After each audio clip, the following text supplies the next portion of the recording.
Assalamu alaikum warahmatullahi wabarakatuh.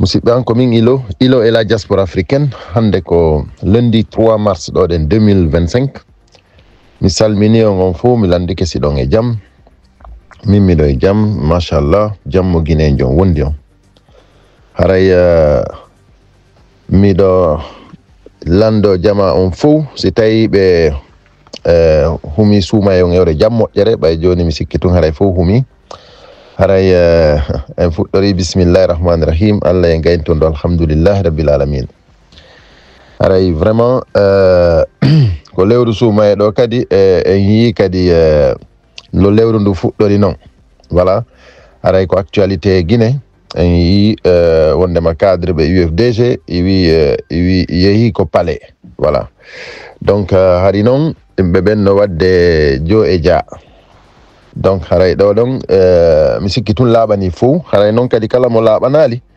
yon tigui andu haray ko no woniri yimɓe ɓuyari ko privé an landa walla est ce que c'est sûr est ce que Sellou Baldé yahaali est ce que Sellou Baldé hinaafi négociugol yeehi est ce que hinaafi wallitagol parti o ngo yeehi voilà haray noon min ko min nata en fo meɗen hara noon hay fus a anda hara yewtidala e goto ida wawi analysande hoorema sa heewi photoje ɗen d'abord ko hombo woni ɗowtuɗo ɓe ton ko ko Ousou Batula ko on ɗowti ɓe ton voilà on ɗon noon fo wino andi ko honto darani UFDG donc ɗum ɗon ɗen holli wondema si tawi négociété no hina on ɗon nadata ɓe nder ton ɗum ɗon noon hara yewtida e goto goy ɗum koya analyse an tun hoorema ok joni noon si tawi kadi hawri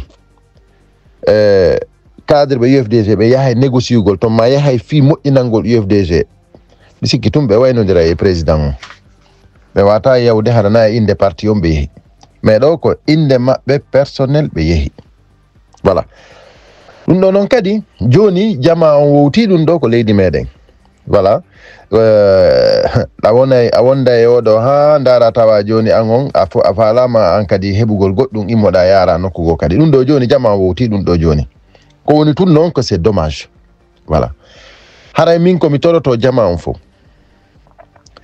kamɓe yawɓe ɓen en tant que on nanali hiɓe yeehi toon hiɓe aybina parti on ma hiɓe aybina président on accideɓe e hoore maɓɓe voilà hina fewndo ɗo ɓe duwano yawde hina fewndo ɗo ɓe duwano accitude parti on mais kono ɓayɓe suɓike ɗum ɗon accideɓe e hoore maɓɓe min komi toroto kala militant et sympathisant de l'UFDG wata goto sikku wonde maɓɓeɗo mi woɓɓe no addanimi ɗo message hiɓe toro Allah taw hara ko naɓi ɓe ko fi wallitagol ko fi humpitagol ko fewndi ton kon wallito wata goto e mon reevu fewndo kadi bawuri noma premier ministre buy kadi tañƴinino awa haray wonno o yaha e ɓay ko politicien jo yimɓe ɓen no mantiri mo wondema ko mo wawɗo politique donc ça veut dire que so naati nder ton o ɗumannoto o naati nder ton o waɗi ko Biya Vogui waɗali o waɗi ko Bernard Bo Gommou waɗali on faami donc awa wata goto e mon hoyɗo voilà ɗo ɓeɗo ɗen ɓe iwi ko parti fewndo ko ɓe dowaka iwde ɓe acciti président Sellou fewndo ko ɓe dowaka mo accitude ɓe yeehi ɓe tawti CNRD wonɓe jiibude laggine ɓe wonɓe nangude jama on soka wonɓe kidnapude himɓe ɓen commandement maɓɓe on fof koko palais Mohammed 5 ko ton ko palais Mohammed 5 on woni commandade joni noon kamɓe noon ɓe yeehi toon ɗen her e inde maɓɓe personnel haray min hunde wotere si mi nanali hiɓe wowla hiɓe aybina président o mi nanali ɓe aybina parti on mi haajaka ko honɗum mi wawi wiide ko ɓe yeehi fewndo ko ɓe dowaka yawde ko ɓe acciti président o fewndo ko ɓe dowaka mo accitude ko ɗum ɗon mi wawi wiide ko heddi kon ko haaju maɓɓe personnel ɓe yeeri guilgol hina dey wigol dey ko fi combatugol fi laggine no heɓira gonga par ce que gonga on fof no andi ko honto woni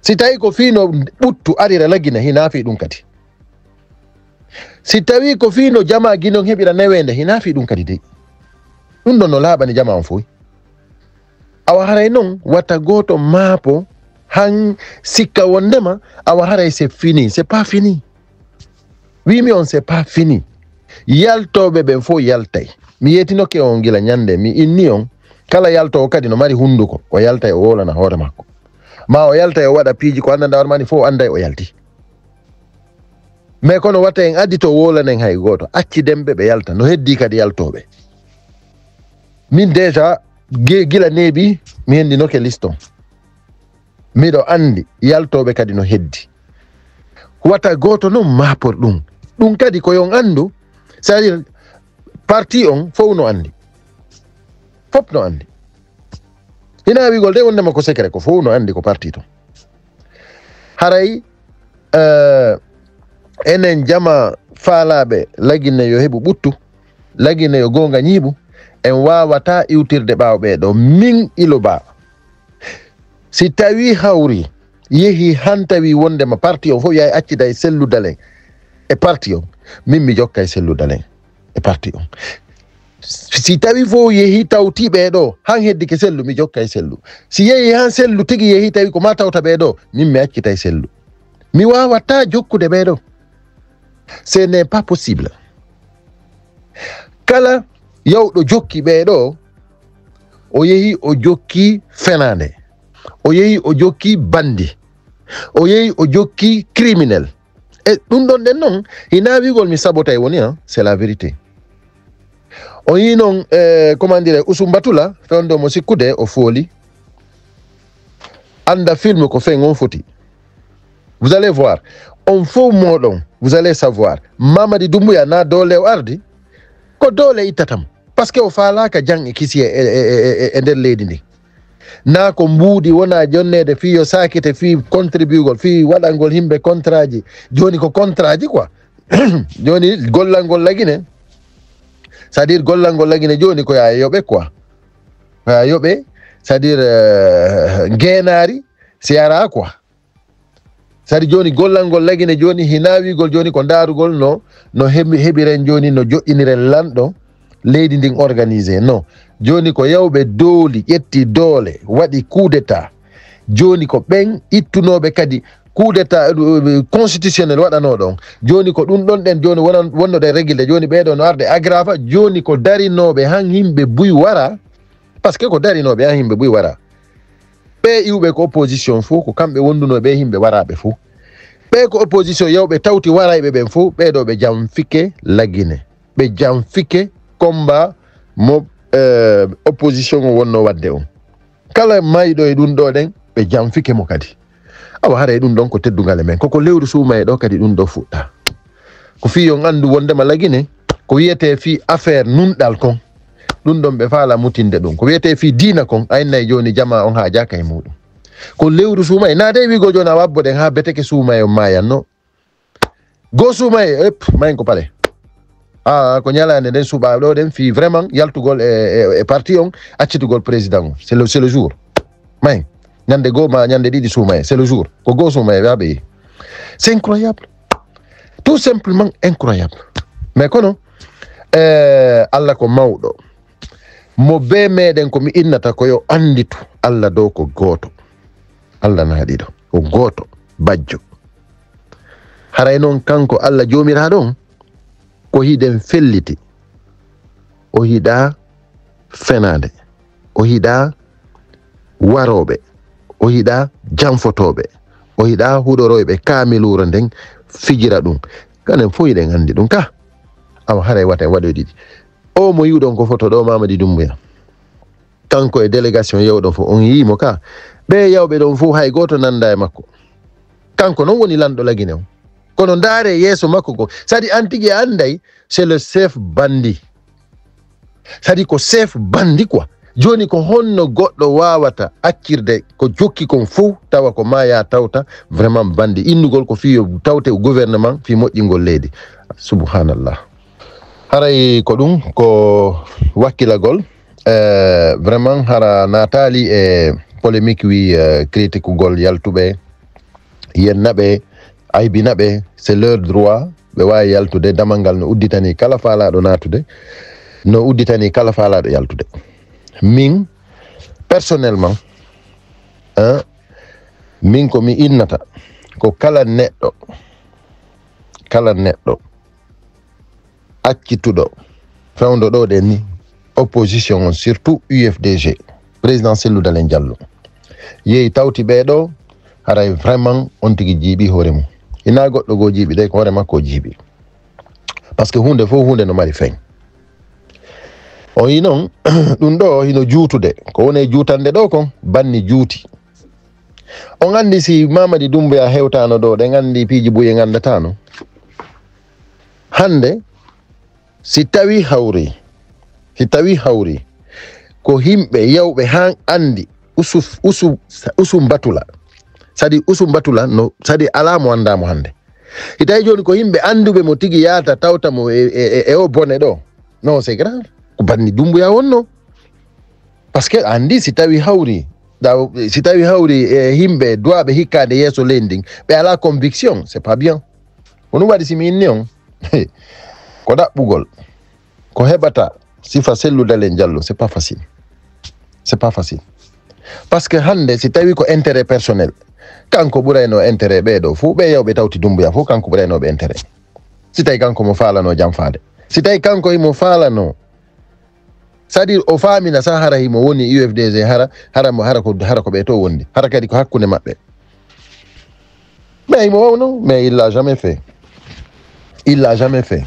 il maintient le cap fewdoɗen ni ko hande o ɓuuri wonde déterminé komi woni on e wolande ɗo kon noon ko ni woniri wata goto mo waɗo e ɗiɗi ɓayna fo wawata yewtidude e makko kanko ko goto o wata yewdude fou mais kono komi inni on ko hande président Cellou ɓuuri wonde convaincu komin haalani on ɗum koɓe kala faalaɗo yewde wata goto maapo bafangal no udditani kala yaltowo no udditani kala naatowo ɗum noon ko noon woniri kamɓe ɓe ala probléme donc haray noon yennidirgol ngol aybidira ko réseaux sociaux fi goɗɗo no yalti ko parti toon waton waɗu ɗum wata goto yennuɓe min komi inni on noon si ɓe aybini président on ɗum ɗon on addanelan kala ko hiwɗon e maɓɓe aybinɗo président on addanelan ɗum ɗon on en min on personnellement haray addanelan lan andi kadi buyno woodi ɗum ɗon on ɓe accata haray ɗon on si tawi yaari noon tun haray wata goto accu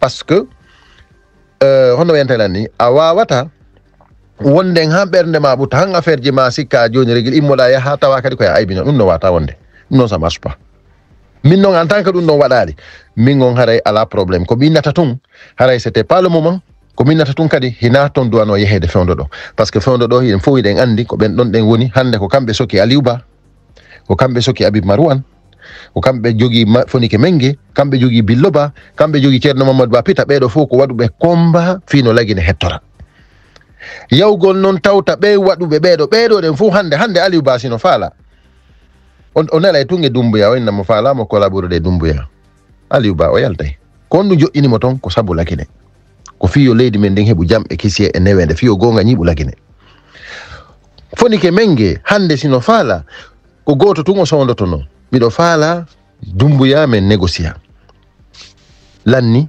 Fonike Mengue hetti hoore mum Habib Marouane la même chose Ceerno Mamadou Ba Pita la même chose wi ko ɓeɗo fof ko jogira ton ko par ce que hiɓe darani gonga donc ko honɗum waɗi si président Cellou Dalein Diallo hande ala laggine ko par ce que ko gonga ɓe darani sina ɗum ɓe artayno hara ko tapis rouge on faami donc musidɓe an koyon andu combat on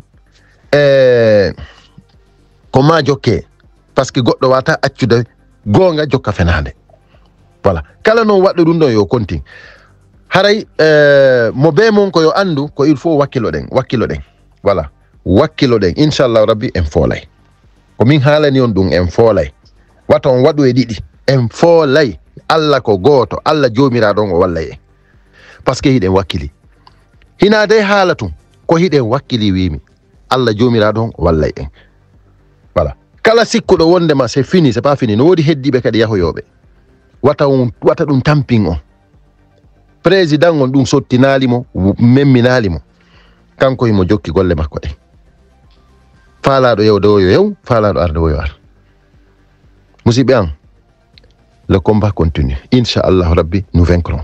Je vous salue tous et je vous dis Ramadan Moubarak à tout le monde. Actualité oblige, mes chers compatriotes, comme vous le savez, nous avons vu voilà, beaucoup d'infos concernant les photos des cadres de l'UFDG qui sont partis voir Mamadi Doumbouya, accompagnés par Oussoum Batoula. Voilà. C'est vraiment c'est vraiment l'info qui a circulé sur tous les réseaux ce week-end. Donc, il y a beaucoup de gens qui ont des doutes. Beaucoup sont venus à mon privé pour me demander est-ce que c'est sûr, est-ce que c'est confirmé, est-ce qu'ils sont partis pour négocier pour le parti. Espérons que c'est ça, parce que c'est peut-être ça. Ils sont en train de dire n'importe quoi. Donc, je dis seulement, vous regardez la photo, vous analysez, vous avez vu, ils sont accompagnés par l'ennemi principal du président de l'UFDG, Oussoum Batoula. C'est-à-dire, juste cette... la présence de Oussoum Batoula, ça signifie tout. Ça vous dit déjà que ça, ce n'est pas au nom du parti ni au nom du président. C'est-à-dire qu'ils sont partis à leur compte. Donc, et s'ils allaient partir pour le parti, ils allaient avoir un mandat. C'est-à-dire que le président aurait mandaté aux personnes qui vont aller faire la négociation avec Doumbouya. Donc, ce n'est pas le cas. Ne rêvez pas, ne leurrez pas. Sachez qu'ils sont partis à leur compte. Et voilà. Et moi, je vous dis, hein, sincèrement, si on me demande, j'allais dire que ce n'est pas le moment de quitter. Ce n'est pas le moment aussi d'être avec Doumbouya. Parce que vraiment, nous tous, on était avec Doumbouya. Mais on a arrêté parce que vraiment, il a dévié le chemin. Donc, et nous ne voulons pas aller à la dérive. Nous voulons vraiment aller vers une Guinée vraiment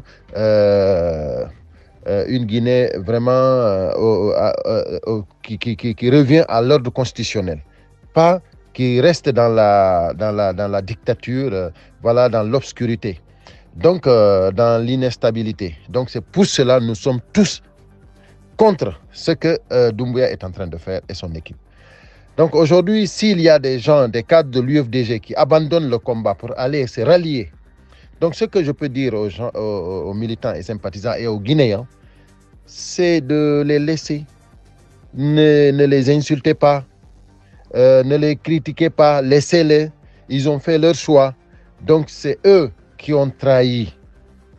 C'est-à-dire, du moment que ils n'insultent pas le président, ils ne dénigrent pas le président, ils ne dénigrent pas le parti. Laissez-les tranquilles. Mais dès qu'ils rentrent dans ces paramètres-là, c'est-à-dire en critiquant le président ou en dénigrant, là, en ce moment, nous n'allons pas laisser. Ça, c'est clair. Mais du moment qu'ils n'ont rien dit sur le président ni le parti, il n'y a pas de problème. Ils ont fait leur choix, il n'y a pas de problème. Ils sont libres de partir. Donc, il faut que cela soit clair. Maintenant, il faut que les Guinéens sachent que ça, je lance cet appel au peuple guinéen. Que vous soyez de la Haute-Guinée, que vous soyez de la Moyenne-Guinée, que vous soyez de la Guinée forestière ou de la Basse-Côte, sachez une chose. Aujourd'hui, ce que le président Cellou Dalein Diallo, ce qu'il est en train de subir, il ne mérite pas cela. Ça, je vous le dis. Aujourd'hui, ils sont en train de tout faire pour le déstabiliser. Avec l'argent du contribuable guinéen. Il ne faut pas oublier cela. Donc, il faut que les Guinéens retiennent que cet homme est en train de lutter pour le bien-être de tous les Guinéens, pour l'intérêt général de la Guinée. Cet homme est en train de tout faire pour que la Guinée puisse retrouver un pays stable, un pays démocratique, un pays là où vraiment celui qui n'aura pas tort n'aura pas peur. Donc, celui qui aura tort aura peur. C'est cet homme-là qui est en train de lutter pour ce bien-être-là en Guinée. Et aujourd'hui, s'il aurait lui trahi, s'il aurait lui voulu son intérêt personnel, il allait être reçu à Conakry mieux que personne. Mieux que personne. Donc, ceux qui prennent cette lutte que nous menons actuellement, derrière cet homme, c'est-à-dire manipuler l'opinion publique, pour transformer ça en ethnocentrisme, ce n'est pas juste. Essayez de réfléchir un peu. Ce qui est en train de se passer n'a rien à voir avec de l'ethnocentrisme. C'est tout simplement l'intérêt personnel des gens qui font la politique. Parce que être un leader politique qui a des principes, qui respecte sa personne, sa dignité, ça n'a rien à voir avec des gens qui changent de veste à chaque fois qu'ils ont une opportunité. Donc, moi je vous dis, cher peuple, chers compatriotes, sachez que le président Cellou Dalein Diallo est en train de subir de l'injustice totale. C'est-à-dire, avec l'argent des contribuables, ils sont en train de le déstabiliser. Et moi, je dis aux Guinéens, l'histoire retiendra. Quand je dis l'histoire retiendra, pensez bien à ce que je dis. Ça, c'est le président Cellou Dalein Diallo qui n'a pas trahi les Guinéens, qui est en train de subir cela. Si je dis l'histoire retiendra, ça veut dire que nous qui avons vécu ça, sachons que après des années, nous allons avoir des problèmes très sérieux en Guinée. Parce que c'est devant tout le monde que ça se passe. C'est devant tout le monde. C'est aux yeux de tout le monde ce que Cellou est en train de subir, c'est aux yeux de tout le monde. Et il n'a trahi personne. Et tout ce qu'il a été, tous ceux qui l'ont inculpé, tous ceux qui l'ont dit, c'est des mensonges. Cellou n'a pas vendu l'avion, Cellou n'a pas volé des rails, Cellou n'a rien fait. Cellou, la maison qu'ils l'ont détruite, c'était à lui, il l'a acheté légalement. Tout ce qu'ils ont fait à Cellou, c'est de l'injustice. Et le Guinéen, tout le monde l'a vu, c'est aux yeux de tout le monde. C'est pour cela que je dis l'histoire retiendra. Et ce que Mamadi Doumbouya a fait, un coup d'État, en tuant je ne sais même pas combien de personnes. Et jusqu'à présent, les familles de ces personnes tuées ne savent même pas où ils sont. Tous ces âmes-là n'ont pas été rendues comme il le faut. C'est-à-dire, leurs familles, jusqu'à présent, ne savent pas qu'est-ce qu'ils sont devenus. C'est-à-dire, où ils sont enterrés. Maintenant, c'est Mamadi Doumbouya qui a pris des engagements pour rétablir l'ordre, pour que tous les Guinéens puissent vraiment se regarder dans les yeux et se pardonner. Et qu'aucun Guinéen ne meure encore pour la politique. Et que la justice sera la boussole de tout le monde. Aujourd'hui, c'est lui qui a incarné l'injustice. Ce Doumbouya qui est en train aujourd'hui de mettre les gens comme Aliouba, des personnes nobles, des gens comme Habib Marwan, des gens comme Fonike Mengue, Biloba, qui sont dans des destinations inconnues, des gens comme Tcherno Mamadouba de Pita, etc., etc., etc., etc. Des généraux comme Sadiba Koulibaly, assassinés. C'est-à-dire le docteur, le pédiatre de Kankan, voilà, qui a été tué parce que tout simplement, il a déchiré, il a brûlé la photo de Mamadi Doumbouya. Mes chers compatriotes, l'histoire retiendra. C'est cette personne-là aujourd'hui que des politiciens, par l'argent du contribuable guinéen, sont en train de se rallier à lui. Et que des personnes nobles qui sont en train de combattre, comme président Cellou Dalein Diallo est en train de le faire, pour l'intérêt de notre pays, et que des gens puissent ne pas lui soutenir pour qu'on puisse ensemble gagner le combat. Parce que si aujourd'hui Cellou Dalein Diallo gagne, c'est la Guinée qui gagne. Parce que ce qu'il veut, c'est le bien-être des Guinéens. Aujourd'hui, Oussou Falima, Oussou Mbatoula, il est en train de tout faire pour que Cellou perd. C'est pas... C'est-à-dire, lui, si Mamadi Doumbouya reste là où il est et que Cellou Dalein Diallo arrête la politique, lui, il a gagné. Pour lui, c'est tout. C'est la victoire de Oussou Mbatoula. Voici ce que Oussou... C'est-à-dire, c'est pas pour que la Guinée gagne. C'est pour que Cellou perd et pour que Doumbouya continue. C'est-à-dire la personne qui a prêté serment, qui a juré au nom du Bible et du Coran, pour que cette personne-là puisse continuer la dictature en Guinée. C'est ce que Oussou Mbatoula est en train de lutter. Vous qui le soutenez, il faut que vous vous ressaisissiez. Il faut que vous sachiez que ça nous amène nulle part. L'histoire retiendra. C'est pour cela, c'est très important que les Guinéens sachent que c'est de l'injustice totale ce que le président de l'UFDC est en train de subir. Et j'attire l'attention de tous les Guinéens. Et nous tous, nous devons soutenir la vérité. Rien que la vérité. Pour le bien-être de la Guinée. Si nous tous, nous abandonnons ce combat pour suivre Mamadi Doumbouya dans ses délires, dans cette mensonge, c'est-à-dire dans cette criminalité, nous n'avons plus de pays, nous n'avons plus de nation. Il faut que vous le sachiez. C'est très simple. Si nous tous nous abandonnons et nous suivons Mamadi Doumbouya, c'est fini pour nous. C'est terminé. C'est terminé pour la Guinée. Et personne ne viendra nous aider. Et même ceux qui vont, même ceux qui ont demandé l'asile politique ici en Europe ou partout, ne le mériteront plus. Ça, je vous le dis. Ce n'est plus la peine de demander l'asile politique si nous soutenons Mamadi Doumbouya. Renonçons à nos asiles politiques et rentrons en Guinée alors. Ceux qui sont partis, ceux qui sont dans les autres pays étrangers, ce n'est plus la peine de dire là-bas qu'en Guinée, ça ne va pas. Nous devons tous alors dire que ça va en Guinée. Pourquoi nous sommes dans des pays étrangers alors? Donc, mes chers compatriotes, du moment que vous savez que nous ne sommes pas prêts pour rentrer en Guinée parce que ça ne va pas, il faut qu'on se dise la vérité. Soutenons la vérité. Arrêtons la démagogie. À bon entendeur, salut.